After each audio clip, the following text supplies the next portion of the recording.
ಹೌದಮ್ಮ, ಹೌದಾ?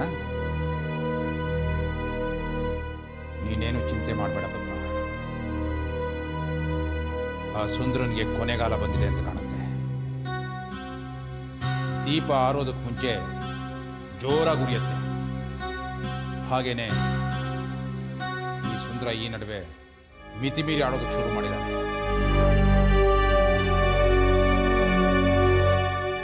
ಇಷ್ಟು ದಿನಾನು ನಾನು ಅವನ ಮೇಲೆ ಸಾಮ ದಾನ ಭೇದ ಎಲ್ಲ ತಂತ್ರಗಳನ್ನು ಉಪಯೋಗಿಸಿದೆ. ಆದರೆ ಅವನು ನನ್ನ ದಾರಿಗೆ ಬರಲಿಲ್ಲ. ಇನ್ನು ಉಳಿದಿರೋದು ದಂಡ ಮಾತ್ರ. ನೀನೇನು ಯೋಚನೆ ಮಾಡಬೇಡ ಪದ್ಮ, ಇವತ್ತೇ ಕೊನೆ. ನಾಳೆಯಿಂದ ಯಾವುದೇ ಕಾರಣಕ್ಕೂ ಅವನು ನಿನ್ನ ತಂಟೆಗೆ ಬರೋದಿಲ್ಲ. ನೀನು ನಿಶ್ಚಿಂತೆಯಾಗಿರಮ್ಮ, ನಾನಿದ್ದೀನಿ. ಓಕೆ.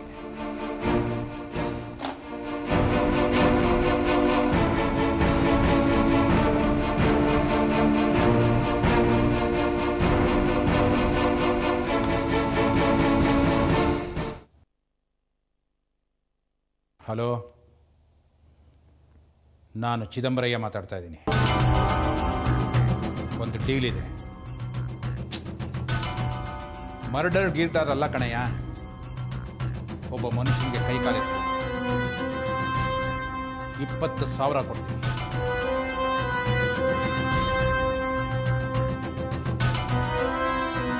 ಅವನ ಹೆಸರು ಸುಂದರ ಅಂತ.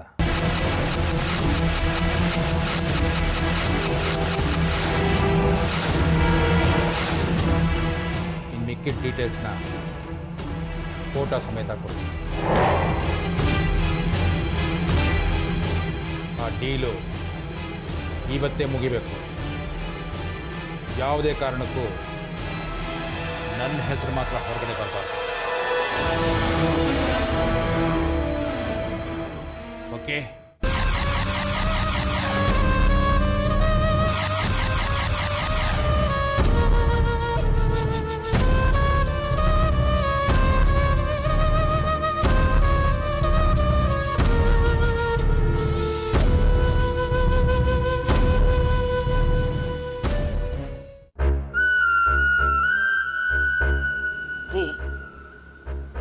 ಚಿದಂಬರಯ್ಯ ನಮ್ಮ ಸುಂದ್ರನ ಕೈಗೆ ಬರೀ 10,000 ರೂಪಾಯಿ ಕೊಟ್ಟು ಕಳ್ಸಿದಾನಲ್ಲ, ನಮ್ಮ ಸುಂದ್ರ ಏನ್ ಮಾಡ್ಬೋದು? ಏನ್ ಮಾಡ್ತಾನೆ? ಯಾವುದೋ 5 ಸ್ಟಾರ್ ಹೋಗ್ತಾನೆ, ಕುಡಿತಾನೆ, ತಿಂತಾನೆ, ತೇಗ್ತಾನೆ, ಎಲ್ಲ ಬಿದ್ದಿರ್ತಾನೆ ಅಷ್ಟೇ. ನಾನು ಕೇಳಿದ ಹಾಗಲ್ಲ ರೀ. ನಮ್ಮ ಸುಂದ್ರ ಮುಂದಕ್ಕೆ ಏನ್ ಮಾಡ್ಬೋದು? ನಮ್ಮ ಸುಂದ್ರು ಪದ್ಮನ ಮುಂದಿಟ್ಕೊಂಡು ಚಿದಂಬರಯ್ಯನ ಹತ್ರ ದುಡ್ಡು ಕೀಳ್ತೀನಿ ಅಂತ ಹೇಳ್ತಾ ಇದ್ದ. ಆ ಚಿದಂಬರಯ್ಯನೋ ಜಪ್ಪ ಅಂದ್ರು ಜಗ್ತಾ ಇಲ್ಲ. ಭಿಕ್ಷೆ ಹಾಕಿದಾಗ 10,000 ರೂಪಾಯಿ ಹಾಕಿ ಕಳ್ಸಿದಾನೆ. ಹೀಗೆ ಆದ್ರೆ ನಮ್ ಸುಂದ್ರ ಮುಂದಿನ ಗತಿ ಏನ್ರಿ? ಸುಂದ್ರನೇ ಗತಿ. ಅವನಿಗೆ ನಾವು ಬುದ್ಧಿ ಹೇಳಕ್ಕಾಗತ್ತೇನೆ? ಚಾಪೆ ಕೆಳಗೆ ತೂರು ಹೋದ್ರೆ ಅವ್ನು ರಂಗೋಲಿ ಕೆಳಗೆ ತೂರ್ತಾನೆ. ಅದೇನೋ ಸ್ಕೆಚ್ ಆಗ್ತಾನೆ, ಅದೇನೋ ಡೀಲ್ ಮಾಡ್ತಾನೆ, ಅವನಿಗೆ ಗೊತ್ತು.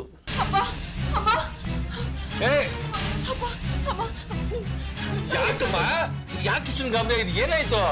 ಅಲ್ಲಿ ಸುಂದ್ರು ಮೊದ್ಲು ಸುಧಾರಿಸ್ಕೊ, ಏನಾಯ್ತು ಅಂತ ಹೇಳು. ನಮ್ಮ ಮಾವ ಸುಪಾರಿ ಕೈ ಕಾಲು. ಅಯ್ಯೋ, ಅದೇನು ಸ್ವಲ್ಪ ಬಿಡಿಸಿ ಹೇಳಮ್ಮ.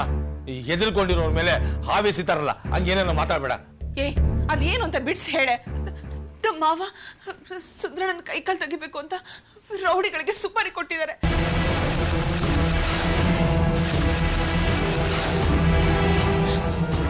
ಸಂಜೆ ಒಳಗಡೆ ಅವ್ನ ಕೈ ಕಾಲು ತೆಗಿತಾರಂತಪ್ಪ. ಅಮ್ಮ, ಸುಂದ್ರಣ್ಣ ಎಲ್ಲಮ್ಮ? ಅಪ್ಪ, ಅವನು ನಮ್ಮ ಮನೆ ಬಿಟ್ಟು ಆಚೆ ಕಳಿಸ್ಬೇಡಿಪ್ಪ ಪ್ಲೀಸ್ ಅಪ್ಪ. ಸುಂದ್ರಣ್ಣ ಅವ್ನ ಮನೇಲಿ ಇಲ್ಲ ಕಡೆ. ಹೇಳ್ತಿರೋದು ನಿಮ್ಗೆ ಯಾಕೋ ಭಯ ಆಗ್ತಿದೆ. ಏನ್ ಮಾಡೋದೀಗ? ಸುಂದ್ರಣ್ಣ ಮನೇಲಿಲ್ವಾ? ಹಾಗಾದ್ರೆ ಅವ್ನ ಕತೆ ಅಷ್ಟೇ ನಮ್ಮ. ಏನಪ್ಪ ಮಾಡೋದು?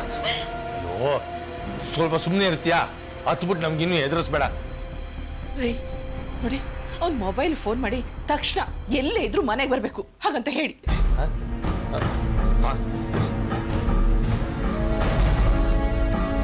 ಏನೋ ನಂಬರ್?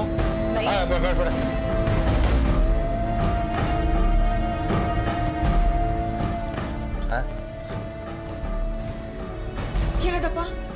ಏನ್ರಿ ಆಯ್ತು? ಸ್ವಿಚ್ ಆಫ್ ಮಾಡ್ಕೊಂಡಿದ್ದಾನೆ ಕಣೆ. ಅಯ್ಯೋ ದೇವ್ರೆ, ಈಗೇನ್ರಿ ಮಾಡೋದು?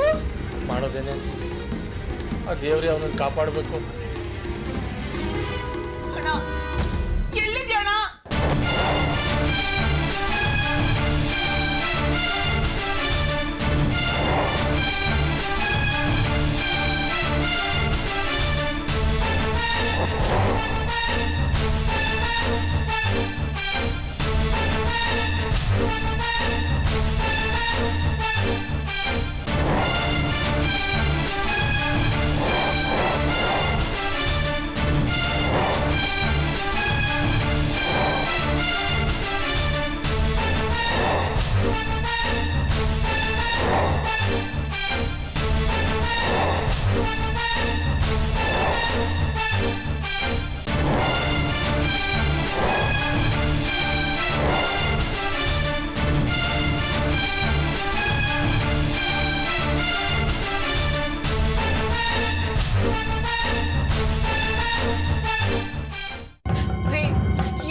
ಇಷ್ಟೊತ್ತಾದ್ರೂ ಮನೆಗೆ ಬಂದಿಲ್ಲ.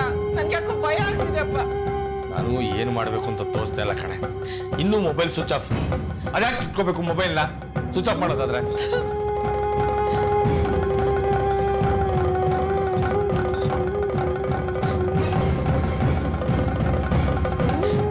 ಬಂದಿನ್ರಿ. ಇಲ್ಲ ಕಣೆ, ಯಾಕೆ ಹುಟ್ಟತಾವೋ ಮಕ್ಕಳುಗಳು. ಏನ್ರಿ ಇಷ್ಟೊಂದು ಟೆನ್ಷನ್ ಕೊಡ್ತಾನೆ ಹಾಳಾದವನು? ಸುಂದ್ರ ಏನು ಇನ್ನು ಹಾಗೆ ಇದ್ದಾನೆ? ಕೈ ಕಾಲೆಲ್ಲ ಗಟ್ಟಿಯಾಗಿದೆ. ನಿನ್ಗೇನು ಆಗ್ಲಿಲ್ವಾ?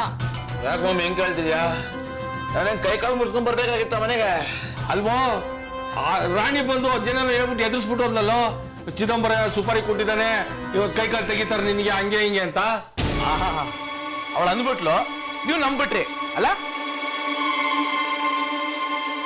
ಅಯ್ಯ, ಅವ್ರು ನನ್ನ ಕೈ ಕಾಲು ತೆಗಿಯೋದಿರ್ಲಿ, ನಾನು ಹೆಡ್ ಅದಿರೋ ಒಂದು ಕೂದಲು ಲೆಸ್ ಆಗಿಲ್ಲ ನೋಡಿ ಮಮ್ಮಿ ಬೇಕಾದ್ರೆ. ಅಯ್ಯೋ ನಮ್ಮನೆಲ್ಲ ಪತ್ರ ಕುಟ್ಟ ಮಾಡ್ಬಿಟ್ಟಿಯಲ್ಲೋ. ಏನ್ ಮಮ್ಮಿ ಮಗ ರೌಡಿಗಳಿಂದ ತಪ್ಪಿಸ್ಕೊಂಡು ಕೈ ಕಾಲು ಹೊಡ್ಸ್ಕೊಂಡು ಸೇಫ್ ಆಗಿ ಮನೆಗೆ ಬಂದಿದ್ದಾನೆ. ಉಪಚಾರ ಮಾಡೋದ್ ಬಿಟ್ಟು ಹೊಡಿತಾ ಇದೆಯಲ್ಲ. ಅಂದ್ರೆ ಚಿದಂಬರಯ್ಯ ನಿನ್ ಕೈ ಕಾಲು ಎತ್ತ ಸುಪಾರಿ ಕೊಟ್ಟಿದ್ ನಿಜಾನಾ? ಸುಪಾರಿ ಕೊಟ್ಟಿದ್ ನಿಜ, ಅವ್ರು ನನ್ನ ಆಟಿಸ್ಕೊಂಡ್ ಬಂದಿದ್ದು ನಿಜ, ನಾನು ಪಟ್ಟದ ಕುದುರೆ ತರ ಓಡಿ ಎಸ್ಕೇಪ್ ಆಗಿದ್ದು ನಿಜ. ಏನು ಇಷ್ಟು ಕೂಲಾಗಿ ಹೇಳ್ತಾ ಇದೀಯಾ? ಯಾ ಯಾ ಯಾ ಯಾ ಯಾ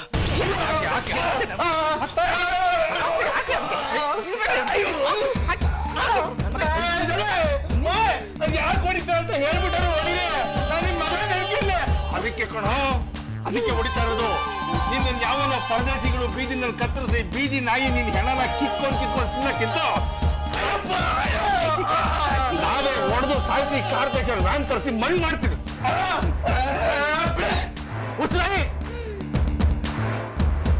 ಎಷ್ಟೋತ್ತರ ಆಡ್ಬೇಡಿ. ಈಗ ಯಾಕೆ ಹೊಡಿತಿದ್ದೀರಾ? ಮತ್ತೆ ನೀನೀಗ ಮಾಡ್ಕೊಂಡು ಬಂದಿರೋದು ಅಂತ ಎಡಬಟ್ಟಿನ ಕೆಲಸ. ಈಗ ರೌಡಿಗಳಿಂದ ನಿಂಗೆ ತಪ್ಪಿಸ್ಕೋತ್ಯಾ? ಏನ್ ಮಾಡ್ತೀಯಾ? ಏನ್ ಮಾಡ್ತೀನ? ನಾಳೆ ಸೀದಾ ಪದ್ಮನ ಮನೆಗೆ ಹೋಗ್ತೀನಿ. ಅವಳ ಹತ್ರ ಪರ್ಸನಲ್ ಆಗಿ ಮಾತಾಡ್ತೀನಿ. ಪರ್ಸನಲ್ ಹೋಗಿ ಮೀಟ್ ಮಾಡೇ ಮಾಡ್ತೀಯನಾ? ಯಾ, ನಿಂದೇನದು? ಏನು ಅದು? ದಾರಿಲಿ ಓಡಾಡಿದ್ರೆ ಸಾಕು ಕೈ ಕಾಲು ಕತ್ತರಿಸಿ ಸಾಯಿಸ್ಬೇಕು ಅಂತ ಕಾಯ್ತಾವ್ರ ಜನ. ನೀನು ಅವ್ರ ಮನೇಲಿ ಹೋಗಿ ಮಾತಾಡ್ಬೇಕು ಅಂತಿದ್ದೆ ತಿರ್ಗಾ. ಓ ಸಟಿಗ ಸ್ವಲ್ಪ ನಾ ಹೇಳೋದು ನಾ ಪೂರ್ತಿ ಕೇಳಿ. ಒಳ್ಳೆ ಗುಂಡು ಮೆಚ್ಚಿಗೆ ತಿನ್ನೋರು ಹಾಡ್ಬೇಡಿ. ಏನಾಯ್ತು ಸರಿಯಾಗಿ ಮಗಳ? ಅಮ್ಮೆ, ನಾಳೆ ನಾನು ಸೀದಾ ಪದ್ಮ ಹತ್ರ ಹೋಗ್ತೀನಿ. ತಡ್ಕೊಳ್ಳಿ, ಅವಳ ಹತ್ರ ಹೋಗಿ ಜಸ್ಟ್ ಎರಡು ಮಾತಾಡ್ತೀನಿ ಅಷ್ಟೇ. ಆಮೇಲೆ ಅವಳಾಗಳೆ ಓಡ್ ಬಂದು ನನ್ನ ಕಾಲಿಗೆ ಬೀಳ್ಬೇಕು ಅಂತ ಒಂದು ಬ್ರಹ್ಮಾಸ್ತ್ರ ನನ್ನ ಹತ್ರ ಇದೆ. ಅದನ್ನ ನಾಳೆನೆ ಪ್ರಯೋಗ ಮಾಡ್ತೀನಿ. ಏನು ಯಾವ್ದು ಬ್ರಹ್ಮಾಸ್ತ್ರ? ಮಮ್ಮಿ ಸ್ವಲ್ಪ ತಡ್ಕೋ, ಯಾಕೆ ಅಷ್ಟು ಅರ್ಜೆನ್ಸಿ? ನಾಳೆ ಸಂಜೆ ತನಕ ನೋಡ್ತಾ ಇರಿ.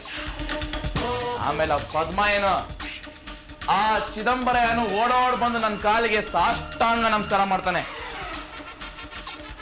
ಎರಡು ಕುಟುಂಬಗಳು ಕಂಗಾಲಾಗಬೇಕು ಅಂತ ಬ್ರಹ್ಮಾಸ್ತ್ರ ಅದು.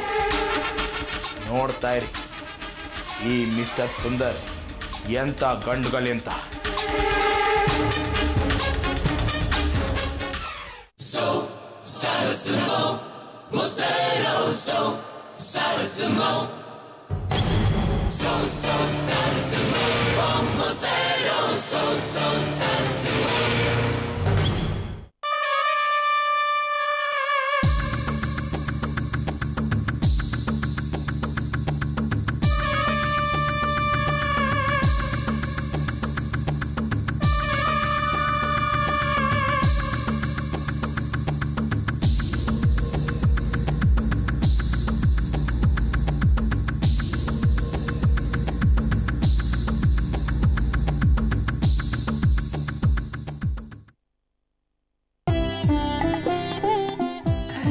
ಸುಂದ್ರು, ನೀನ್ ಯಾವಾಗಪ್ಪ ಬಂದೆ? ಚೆನ್ನಾಗಿದ್ಯಾ? ಏನೋ ನೀನು, ಎಷ್ಟೊಂದು ದಿನ ಆಗೋಯ್ತು ನಿನ್ನ ನೋಡಿ. ಆಂಟಿ, ಅದು ಪಂಡ್ರಾಪುರಕ್ಕೆ ಹೋಗಿದ್ದೆ. 9 ದಿನ ಚಂದ್ರಭಾಗ ನದಿಯಲ್ಲಿ ಸ್ನಾನ ಮಾಡಿ ಪಾಂಡುರಂಗನಿಗೆ ಉರುಳು ಸೇವೆ ಮಾಡಿದವನು ಬಂದವನೇ ಸೀದಾ ಇಲ್ಲಿಗೆ ಬಂದೆ. ಪುಣ್ಯವಂತ ಕಣಪ್ಪ ನೀನು. ಆ ಪಾಂಡುರಂಗನ ದರ್ಶನ ಮಾಡ್ಕೊಂಡು ಬಂದಿದೆಯಲ್ಲ, ಅದ್ ಸರಿ, ಉರುಳು ಸೇವೆ ಯಾಕೆ ಮಾಡಿದೆ? ಮಮತಾಮಯಿ, ಕರುಣಾಮಯಿ, ಪಂಡ್ರಿ ಬಾಯಿ ಥರ ಇರೋ ನಿಮ್ಮನ್ನ ಆ ದೇವರು ನನಗೆ ಕೊಟ್ಟಿದ್ದಾನಲ್ಲ, ಅದಕ್ಕೆ. ಬಹಳ ಸೊಗಸಾಗಿ ಮಾತಾಡ್ತೀಯಪ್ಪ. ಒಂದು 10 ನಿಮಿಷ ಅಷ್ಟೊತ್ತರ ಓದ್ಬಿಡ್ತೀನಿ. Okay aunty. ಪದ್ಮ ಎಲ್ಲಿ? ಪದ್ಮಂಗೆ ವರ್ಷ ತುಂಬಕ್ಕೆ ಮುಂಚೆನೆ ಮಗು ಆಗಲಿ ಅಂತ ದೇವರಿಗೆ ಸ್ಪೆಷಲಾಗಿ ಕುಂಕುಮಾರ್ಚನೆ ಮಾಡಿಸಿ ಕುಂಕುಮ ತಂದಿದ್ದೀನಿ. ಅವಳು ಕೊಡೋಣ ಅಂತ. ತುಂಬ ಸಂತೋಷನಪ್ಪ. ಅವಳ ರೂಮಲ್ಲೋ ಇಲ್ಲ ಕಿಚನಲ್ಲೋ ಇರಬೇಕು. ಕೊಟ್ಬಿಡು. ಓಕೆ ಆಂಟಿ, ನೀವು ಪೂಜೆ ಮಾಡಿ. ಸರಿ.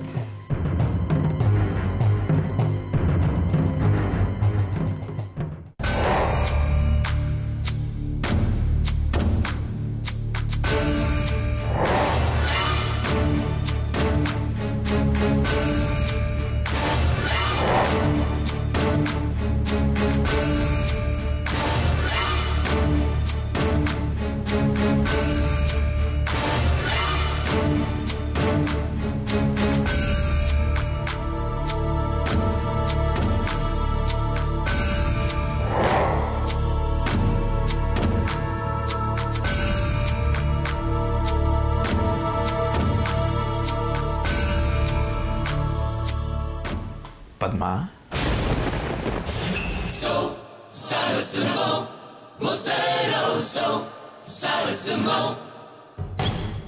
ಇದೇನು ಪದ್ಮ, ನನ್ನ ನೆನೆಸ್ಕೊಂಡು ಕಣ್ಣೀರು ಹಾಕ್ತಾ ಇದೀಯಾ? ಛೇ ಛೇ ಛೇ ಛೇ. ನನ್ನ ಬಗ್ಗೆ ನಿನಗೆ ಅಷ್ಟೊಂದು ಪ್ರೀತಿ ಹುಟ್ಟಿದ್ಯಾ? ಥ್ಯಾಂಕ್ ಯು ವೆರಿ ಮಚ್ ಪದ್ಮ. ನೀನಿನ್ನೂ ಬದುಕಿದ್ಯಾ? ಇಷ್ಟೊತ್ತಿಗಾಗಲೇ ಕೈ ಕಾಲು ಕತ್ತರಿಸ್ಕೊಂಡು ವಿಕ್ಟೋರಿಯಾ ಆಸ್ಪತ್ರೆಯಲ್ಲೋ ಅಥವಾ ಹರಿಶ್ಚಂದ್ರ ಘಾಟಲ್ಲೋ ಬಿದ್ದಿರ್ತೀಯ ಅನ್ಕೊಂಡಿದ್ದೆ. ಯಾಕೆ ಪದ್ಮ, ನನ್ನ ಕಂಡ್ರೆ ಯಾಕಷ್ಟು ನನ್ನ ಕ್ರೂರಿ ಆಗ್ಬಿಟ್ಟಿದ್ಯಾ?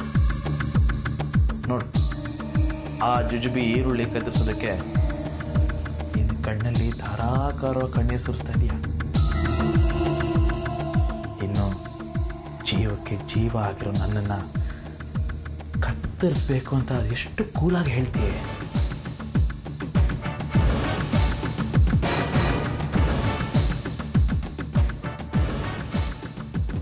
ನಿನಗೆ ಕೊನೆಯದಾಗಿ ಹೇಳ್ತಾ ಇದ್ದೀನಿ, ನಾನೀಗ ಇನ್ನೊಬ್ಬರ ಹೆಂಡತಿ.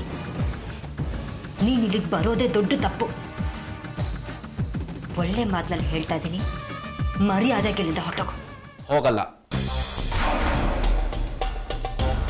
ಏನ್ ಮಾಡ್ತೀಯ ಚಿನ್ನ?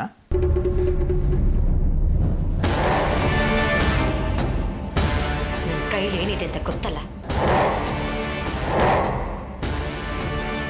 ಅಪ್ಪ ನೋಡಿದ್ರೆ ಲಾಂಗ್ ಹಿಡ್ಕೊಂಡು ಹೆದರ್ಸ್ತಾನೆ, ಮಗಳು ನೋಡಿದ್ರೆ ಚೋರಿ ಹಿಡ್ಕೊಂಡು ಚುಚ್ಚಕ್ಕೆ ಬರ್ತಾಳಲ್ಲಪ್ಪ. ಏನಿರು ವಂಶ ಎಲ್ಲ ಬರೀ ಲಾಂಗು ಮುಚ್ಚೆ ಆಗೋಯ್ತಾ? ಅಲ್ವೇ ಪದ್ಮ, ನಿಮ್ಮಪ್ಪ ನನ್ನನ್ನು ಸಾಯಿಸೋದಕ್ಕೆ ಸುಪಾರಿ ಕೊಟ್ಟಿದ್ದಾರೆ. ಕಾಪಾಡು ಅಂತ ನಿನ್ನ ಹತ್ರ ಬಂದರೆ ನನ್ನ ಕೈ ಹಿಡಿಯೋ ಬದಲು ಚೂರಿ ಹಿಡಿಚಲ್ಲೇ.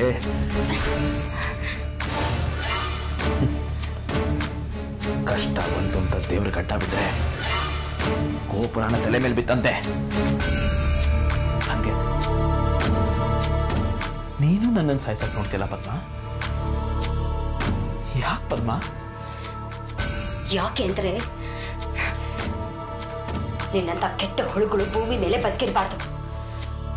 ನೀನೊಂಥರ ಕ್ಯಾನ್ಸರ್ ಇದ್ದ ಹಾಗೆ. ಯಾವ ಮನೆಗೆ ಕಾಲಿಡ್ತೀಯ ಆ ಮನೆಯೇ ಸರ್ವನಾಶ ಆಗೋಗುತ್ತೆ.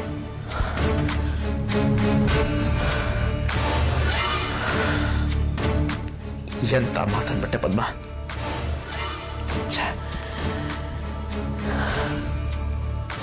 ನಿನ್ನಿಂದ ಇಂಥ ಮಾತು ಕೇಳಿ ನನ್ನ ಕೈಲಿ ಬದುಕಿರಕ್ಕಾಗಲ್ಲ.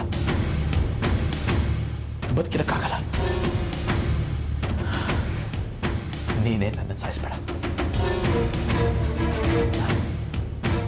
ನಾನೇ ಸತ್ತು ಹೋಗ್ತೀನಿ. ನನ್ನ ಸಾವಿನ ಬಗ್ಗೆ ನನಗೆ ಏನು ಚಿಂತೆ ಇಲ್ಲ. ಆದರೆ ತಾಯಿಯಿಂದ ದೂರ ಆಗಿ ತಬ್ಬಲಿ ಆಗಿರೋ ಮಗು ಈಗ ಈ ತಂದೆಯನ್ನು ಕಳ್ಕೊಂಡು ಅನಾಥ ಆಗ್ಬಿಡ್ತಲ್ಲ ಅಂತ ಸಂಕಟ ಆಗ್ತಾ ಇದೆ. ಮಗುನ ಯಾವ ಮಗು? ಯಾರ ಮಗು? ಯಾಕೆ ಪದ್ಮ? ಹೊಸ ಗಂಡ ಬರ್ತಿದ್ದ ಹಾಗೆ ಹಳೆಗೆಲ್ಲ ಮರ್ತೋಯ್ತಾ? ನಮ್ಮಿಬ್ಬರ ದೇಹ, ಮಾಂಸ, ಜೀವ, ರಕ್ತ ಹಂಚ್ಕೊಂಡ್ಬಿಟ್ಟಿರೋ ನಮ್ಮ ಮಗು.